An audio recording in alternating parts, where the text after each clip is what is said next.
గోరా వార్తాలోకంకు స్వాగతం. ఈనాటి ముఖ్యాంశాలు: కులగణనకు నాంది. రేపు 5 ప్రాంతాల్లో ప్రయోగాత్మకంగా కులగణన ప్రారంభం. హైదరాబాద్లో ఘోర అగ్ని ప్రమాదం. ప్రభుత్వ బడుల్లో క్రీడలకు ప్రాధాన్యం. ఇంటర్ ఫెయిల్ అయినా తిరిగి ఎన్రోల్. బహుళ పెన్షన్లపై ప్రభుత్వ నిబంధనల్లో జోక్యం చేసుకోలేం. సీజే నేతృత్వంలోని హైకోర్టు ధర్మాసనం తీర్పు. విమానయానం ఫుల్ జోష్. అంగన్వాడీలకు ఫస్ట్ ఎయిడ్ కిట్లు.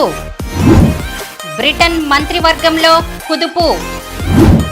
ఢిల్లీపై దీపావళి ఎఫెక్ట్. ఆర్థిక నేరగాళ్లకు బేడీలు వేయొద్దు, పార్లమెంటరీ కమిటీ సిఫారసు. కుప్పకూలిన ఉత్తర కాశీ సొరంగం. గాజా ఆసుపత్రుల్లో మరణ మృదంగం.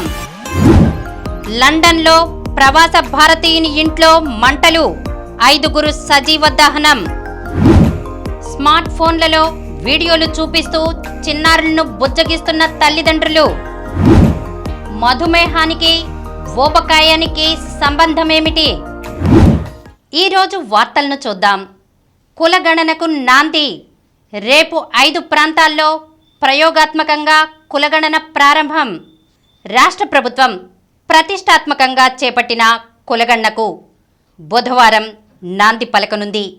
రాష్ట్రంలో 5 సచివాలయాల పరిధిలో ప్రయోగాత్మకంగా కులగణన చేపట్టనుంది. బుధ, గురువారాల్లో 2 రోజులు గ్రామీణ ప్రాంతాల్లో 3 గ్రామ సచివాలయాలు, పట్టణ ప్రాంతాల్లో 2 వార్డు సచివాలయాల పరిధిలో ఈ కార్యక్రమం జరుగుతుంది. సంబంధిత జిల్లా కలెక్టర్ల పర్యవేక్షణలో కులగణన చేపట్టాలని రాష్ట్ర ప్రణాళిక శాఖ ఆదేశించింది. రాష్ట్ర వ్యాప్తంగా గ్రామ, వార్డు సచివాలయాల సిబ్బంది ఆధ్వర్యంలో కులగణన చేపట్టడానికి ఈ నెల 3న జరిగిన రాష్ట్ర మంత్రివర్గ సమావేశం ఆమోదం తెలిపిన విషయం తెలిసిందే. కులగణన ముందస్తు షెడ్యూల్ను రాష్ట్ర ప్రణాళిక శాఖ కార్యదర్శి ఎం గిరిజాశంకర్ ఇప్పటికే గ్రామ, వార్డు సచివాలయాల శాఖ, సాంఘిక సంక్షేమ, బీసీ సంక్షేమ శాఖలతో పాటు ఈ కార్యక్రమంలో భాగస్వామ్యం ఉన్న వివిధ శాఖాధిపతులు అన్ని జిల్లాల కలెక్టర్లకు తెలియజేస్తూ యుఓ నోట్ విడుదల చేశారు. ముందస్తుగా 5 ప్రాంతాల్లో ప్రయోగాత్మకంగా కులగణన చేపట్టనున్నారు. ఈ కార్యక్రమంలో వెల్లడైన అభిప్రాయాలు, సూచనలతో అవసరమైతే మార్పులు చేసి పూర్తి స్థాయిలో కులగణన చేపట్టనున్నట్లు సమాచారం. హైదరాబాద్లో ఘోర అగ్ని ప్రమాదం. హైదరాబాద్ నాంపల్లి బజార్ ఘాట్లోని బాలాజీ రెసిడెన్సీ అపార్ట్మెంట్లో సోమవారం ఉదయం ఘోర అగ్ని ప్రమాదం జరిగింది. గ్రౌండ్ ఫ్లోర్లో షార్ట్ సర్క్యూట్ కారణంగా అగ్నికీలలు ఎగసిపడడం, రసాయనాల వల్ల వెలువడిన పొగ పీల్చి అపస్మారక స్థితిలోకి చేరడం, ఆపై మంటలు అంటుకోవడంతో 2 చిన్నారులు సహా 9 మంది అసువులు బాశారు. మరో 9 మందికి గాయాలు కాగా వీరిలో 2 పరిస్థితి విషమంగా ఉంది. ప్రమాదంలో ఒకే కుటుంబానికి చెందిన 7 మరణించడంతో బంధువుల రోదనలు మిన్నంటాయి. కాగా అపార్ట్మెంట్లో ఉన్న మరో 21 మందిని అగ్నిమాపక సిబ్బంది కాపాడారు. ప్రభుత్వ బడుల్లో క్రీడలకు ప్రాధాన్యం. ప్రభుత్వ పాఠశాలల్లో ఉత్తమ సదుపాయాలు కల్పించి విద్యకు అత్యధిక ప్రాధాన్యం ఇస్తున్న ప్రభుత్వ విద్యార్థులను క్రీడల్లోనూ రాణించేలా ప్రోత్సహిస్తోంది. ఇప్పటికే పాఠశాలలకు పీఈటీలను నియమించగా రాష్ట్రంలోని అన్ని పాఠశాలలకు సమగ్ర శిక్ష ద్వారా 27 కోట్ల రూపాయలతో క్రీడా సామాగ్రిని సైతం అందించింది. జాతీయ విద్యా విధానంలో భాగంగా క్రీడలను అకాడమిక్ క్యాలెండర్లో అంతర్భాగం చేసింది. పాఠశాలల్లో క్రీడల్లో ప్రతిభ గల విద్యార్థులకు ప్రత్యేక శిక్షణ ఇచ్చేందుకు త్వరలో ప్రతి జిల్లాలో సెంటర్ ఆఫ్ ఎక్సలెన్సీలు ఏర్పాటు చేసేందుకు కసరత్తు జరుగుతోంది. వీటిని ఈ విద్యా సంవత్సరంలోనే అందుబాటులోకి తీసుకొచ్చి వచ్చే విద్యా సంవత్సరం నుంచి ఈ కేంద్రాలలో ఎంపిక చేసిన క్రీడల్లో శిక్షణ ఇవ్వనున్నారు. ఇంటర్ ఫెయిల్ అయినా తిరిగి ఎన్రోల్. రాష్ట్రంలో ప్రతి ఒక్క విద్యార్థి మధ్యలో చదువు ఆపేయకుండా ఉన్నత చదువులు చదివించడమే లక్ష్యంగా రాష్ట్ర ప్రభుత్వం క్షేత్రస్థాయిలో అమలు చేస్తున్న కార్యాచరణ ప్రణాళిక సత్ఫలితాలను ఇస్తున్నది. గత విద్యా సంవత్సరంలో ఇంటర్మీడియట్ ఫెయిల్ అయిన విద్యార్థులందరినీ ఈ విద్యా సంవత్సరంలో తిరిగి కాలేజీల్లో చేర్చేందుకు రాష్ట్ర ప్రభుత్వం గ్రామ, వార్డు సచివాలయాలు, వాలంటీర్ల ద్వారా ప్రణాళికను అమలు చేసింది. ఫలితంగా ఫెయిల్ అయిన వారిలో 76,603 మంది విద్యార్థులు తిరిగి కాలేజీల్లో చేరారు. గత విద్యా సంవత్సరంలో ఇంటర్మీడియట్ ఫెయిల్ అయిన విద్యార్థులు మధ్యలో చదువు ఆపేయకుండా తిరిగి కాలేజీల్లో చేరేందుకు రాష్ట్ర ప్రభుత్వం అనుమతినిచ్చింది. ఫెయిల్ అయిన విద్యార్థులు తిరిగి కాలేజీల్లో చేరారా లేదా అనే వివరాలన్నింటినీ గ్రామ, వార్డు సచివాలయాలు, వాలంటీర్ల సర్వే ద్వారా సేకరించింది. ప్రత్యేక ట్రాకింగ్ సాఫ్ట్వేర్ ద్వారా ఇంటర్మీడియట్ ఫెయిల్ అయిన విద్యార్థుల వివరాలు సేకరించడమే కాకుండా వారిని రెగ్యులర్ కాలేజీల్లో తిరిగి చేర్పిస్తున్నారు.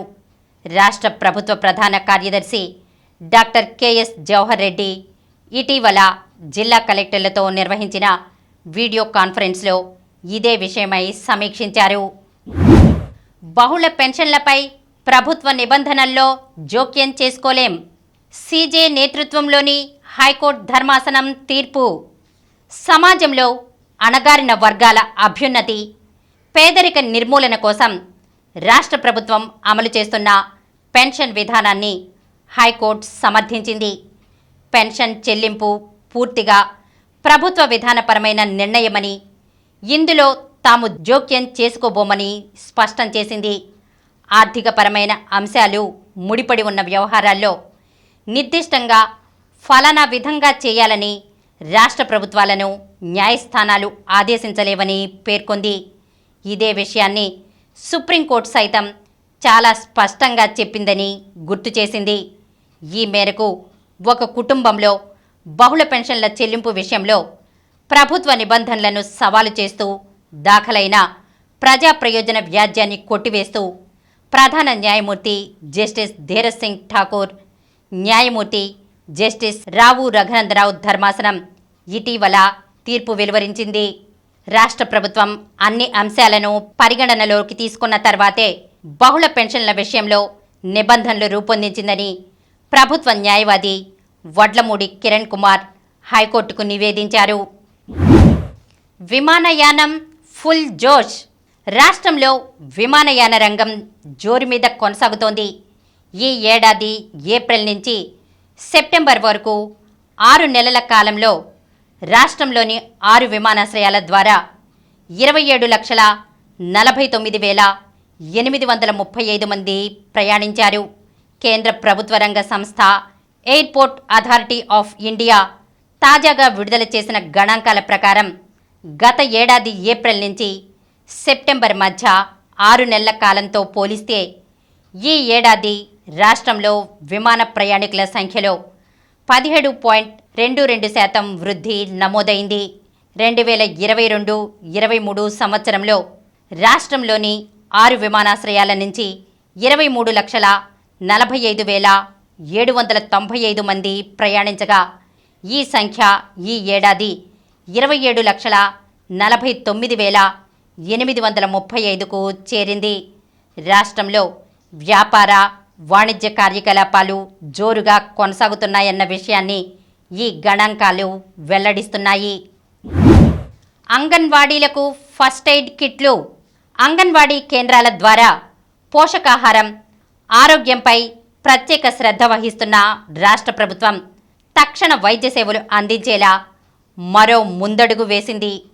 చిన్నారులకు స్వల్ప అనారోగ్యం, చిన్న చిన్న గాయాలకు తక్షణ వైద్య సేవలు అందించేలా ఫస్ట్ ఎయిడ్ కిట్లను అందించింది. ఇప్పటికే ఫ్యామిలీ డాక్టర్ కాన్సెప్ట్ను అంగన్వాడీలకు చేరువ చేసి వైద్య సేవలు అందిస్తున్న ప్రభుత్వం ప్రాథమిక వైద్య సేవలు అందించేలా ఏఎన్ఎం, ఆశా కార్యకర్తలకు బాధ్యతలను అప్పగించింది. తాజాగా రాష్ట్ర వ్యాప్తంగా ప్రతి అంగన్వాడీ కేంద్రానికి మరోమారు ఒక్కొక్కటి చొప్పున ఫస్ట్ ఎయిడ్ కిట్ను సరఫరా చేసింది. బ్రిటన్ మంత్రివర్గంలో కుదుపు. బ్రిటన్ ప్రధాని రిషి సునాక్ సోమవారం తన మంత్రివర్గంలో ఆకస్మిక మార్పు చేర్పులు చేశారు. కొంతకాలంగా తీవ్ర విమర్శలు ఎదుర్కొంటున్న భారత మూలాలున్న హోంమంత్రి సుయెల్లా బ్రేవర్మన్ను మంత్రివర్గం నుంచి తొలగిస్తూ ముందుగా నిర్ణయం తీసుకున్నారు. ఆ వెంటనే మాజీ ప్రధాని డేవిడ్ కామెరాన్ను విదేశాంగ మంత్రిగా నియమిస్తూ అందరినీ ఆశ్చర్యపరిచారు. ఇప్పటిదాకా విదేశాంగ మంత్రిగా ఉన్న జేమ్స్ క్లెవర్లీని బ్రేవర్మన్ స్థానంలో హోంమంత్రిగా నియమించారు. ప్రధాని సిఫార్సుల మేరకు వారిద్దరూ నియామకాలకు రాజు చార్లెస్ ఆమోదముద్ర వేసినట్లు డౌనింగ్ స్ట్రీట్ ఒక ప్రకటనలో పేర్కొంది. మరోవైపు హౌసింగ్ మంత్రి రేచల్ మెక్లిన్ను కూడా సునాక్ పదవి నుంచి తప్పించారు. ఈ నేపథ్యంలో మరో 6 జూనియర్ మంత్రులు కూడా రాజీనామా చేస్తున్నట్లు ప్రకటించారు. Theresa Coffey, Nick Gibb, Neil O'Brien, Will Quince, Jesse Norman ఈ జాబితాలో ఉన్నారు. ఢిల్లీపై దీపావళి ఎఫెక్ట్. దేశ రాజధాని నగర ప్రాంతంలో వర్షాలతో కాస్తంత తగ్గుముఖం పట్టిన వాయు కాలుష్యం దీపావళి పండుగతో మళ్లీ విజృంభించింది. సుప్రీంకోర్టు ఆదేశాలను సైతం పక్కన పెట్టి మరీ ఢిల్లీ ప్రజలు టపాసులు కాల్చడంతో సోమవారం తెల్లవారుజాముకు వాయు నాణ్యత సూచి 500 పాయింట్లకు చేరుకుంది.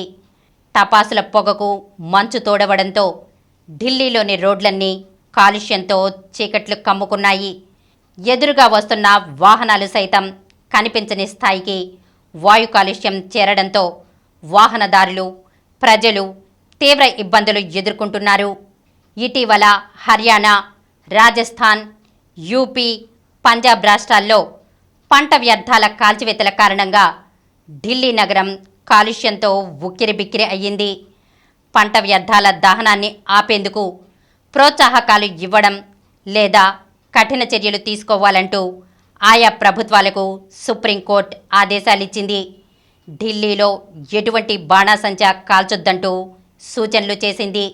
అయితే ప్రజలు ఈ సూచనలను లెక్క చేయకుండా దీపావళి రోజు బాణాసంచాను యథాప్రకారంగా కాల్చేశారు.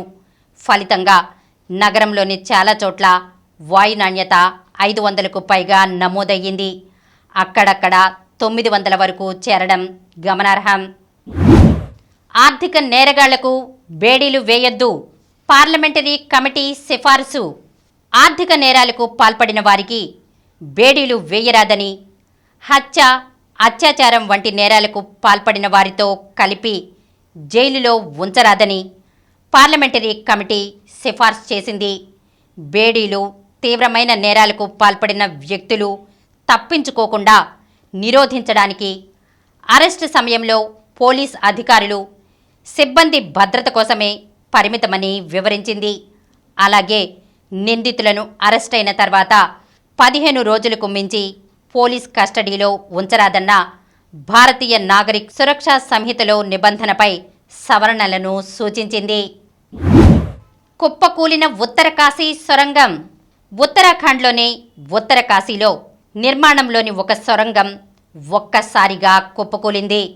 సిల్ క్యారాలోని ఈ సొరంగంలో కొంత భాగం కూలడంతో అందులో పనిచేస్తున్న దాదాపు 40 మంది కార్మికులు లోపల చిక్కుకుపోయారు. విషయం తెలుసుకున్న రాష్ట్ర ప్రభుత్వం, కేంద్ర విభాగాలు వారిని రక్షించేందుకు రంగంలోకి దిగాయి.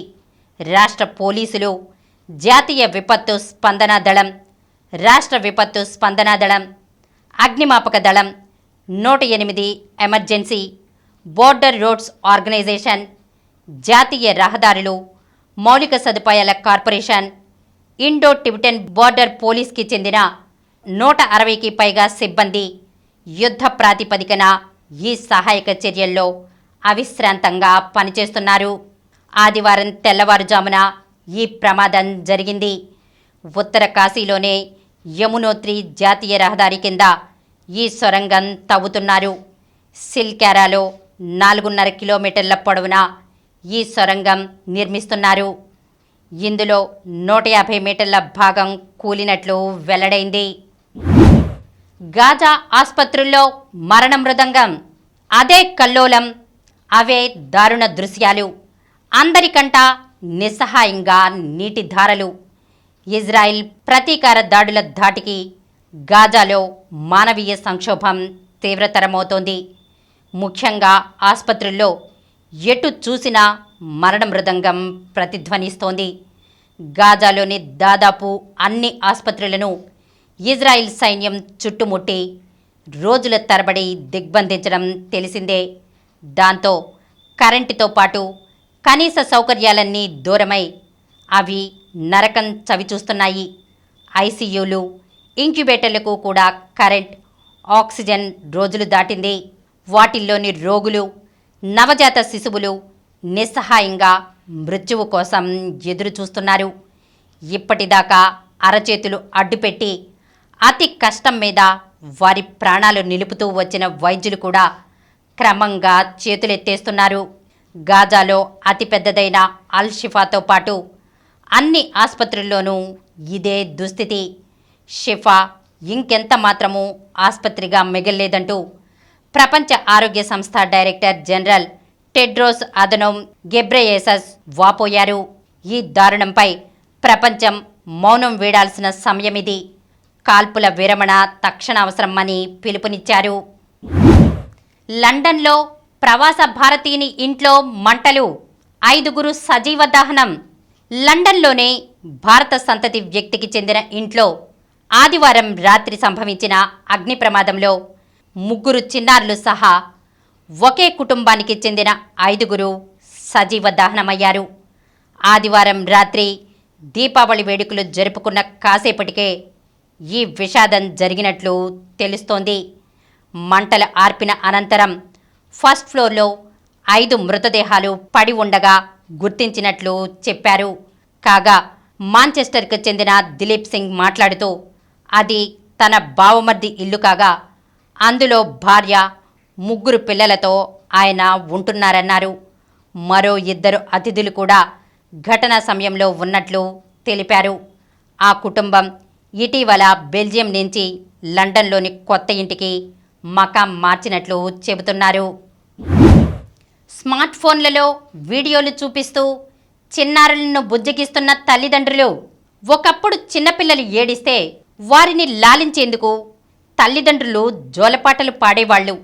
ఎత్తుకుని ఆరుబయట తిప్పుతూ చందమామను చూపించి కబుర్లు చెప్పేవాళ్ళు. అమ్మ, నాన్న అనే పదాలను చిన్నారుల నోటి వెంట పలికించడానికి ప్రయత్నించేవాళ్ళు. వారు ఆ పదాలను పలకగానే విని మురిసిపోయేవాళ్ళు. కానీ ఇప్పుడు సిరిలొలికించే చిన్ని నవ్వులు చిన్నబోతున్నాయి.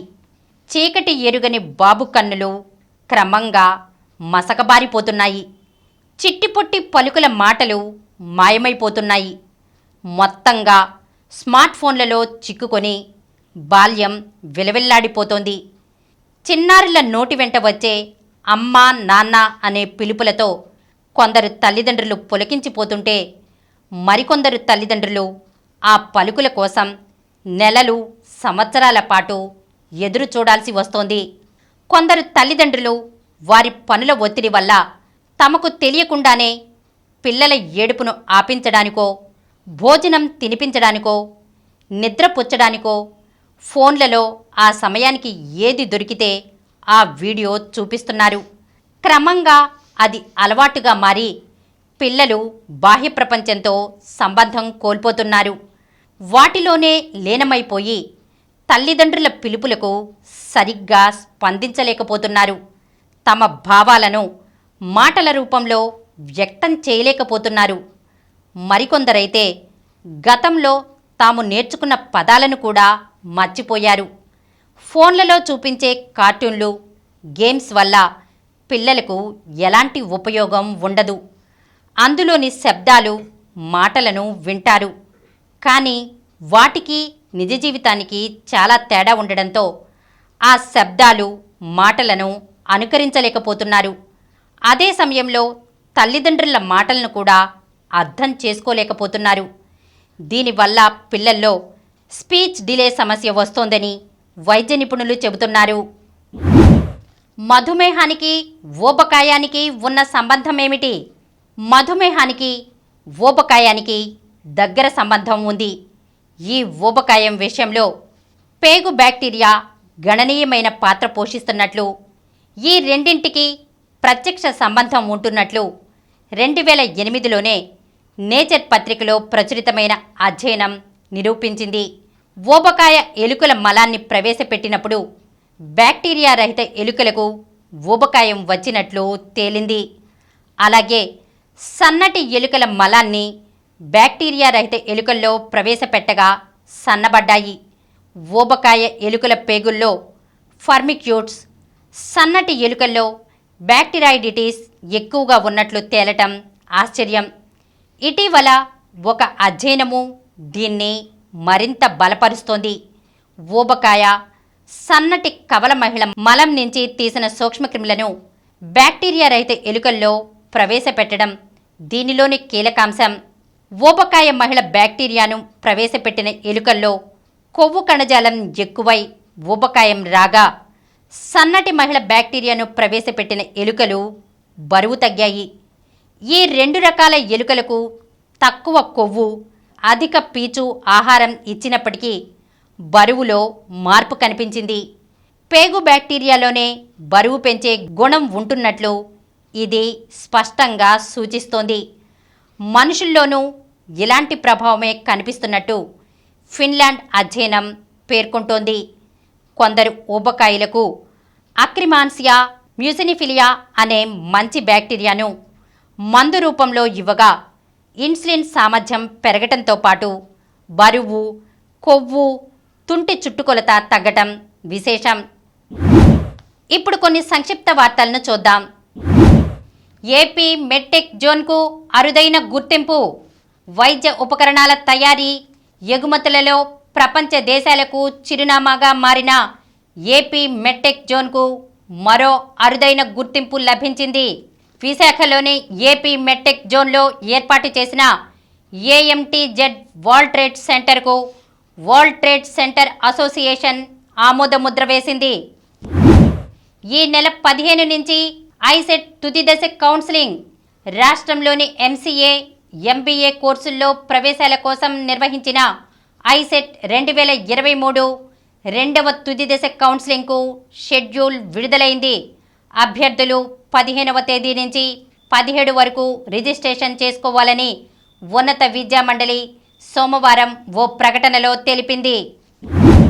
రేపు ముంబైలో న్యూజిలాండ్తో భారత్ సెమీఫైనల్ పోరు. హాల్ ఆఫ్ ఫేమ్లో సెహ్వాగ్ ఎడుల్జీ. భారత మహిళల జట్టు మాజీ కెప్టెన్ డయానా ఎడుల్జీ, మాజీ డాషింగ్ ఓపెనర్ వీరేంద్ర సెహ్వాగ్లు అంతర్జాతీయ క్రికెట్ మండలి హాల్ ఆఫ్ ఫేమ్లో చోటు దక్కించుకున్నారు. ఈ ఇద్దరు భారత క్రికెటర్లతో పాటు శ్రీలంక దిగ్గజం అరవింద డిసిల్వాను కూడా తాజాగా ఐసీసీ ఈ విశిష్ట క్రికెటర్ల జాబితాలో చేర్చింది. 6 బంతుల్లో 6 వికెట్లు. ఆస్ట్రేలియా క్లబ్ క్రికెట్లో ఘనత. Gold Coast Premier League division 3 పోటీల్లో ఒక బౌలర్ ఓవర్లోని 6 బంతుల్లో 6 వికెట్లు పడగొట్టడం విశేషం.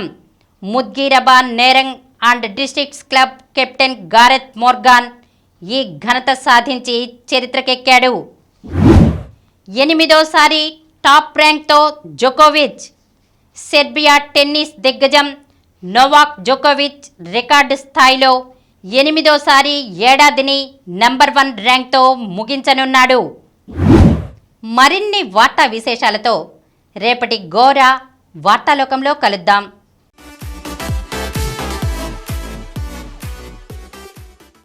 ప్రతిరోజు వార్తా విశేషాల కోసం అనతి కాలంలోనే 20 కోట్ల వ్యూస్కు చేరువలో ఉన్న డాక్టర్ సమరం మల్టీ ఛానల్ నెట్వర్క్ సమర్పించు గోరా వార్తాలోకంకు సబ్స్క్రైబ్ చేయండి, లైక్ చేయండి, మీ ఫ్రెండ్స్కి షేర్ చేయండి. అలాగే ప్రక్కనున్న గంట సింబల్ని ప్రెస్ చేయడం మర్చిపోకండి. Please download Samaram multi-channel app and watch your favorite channels from your mobile. App available on Google Play Store and subscribe to the channels.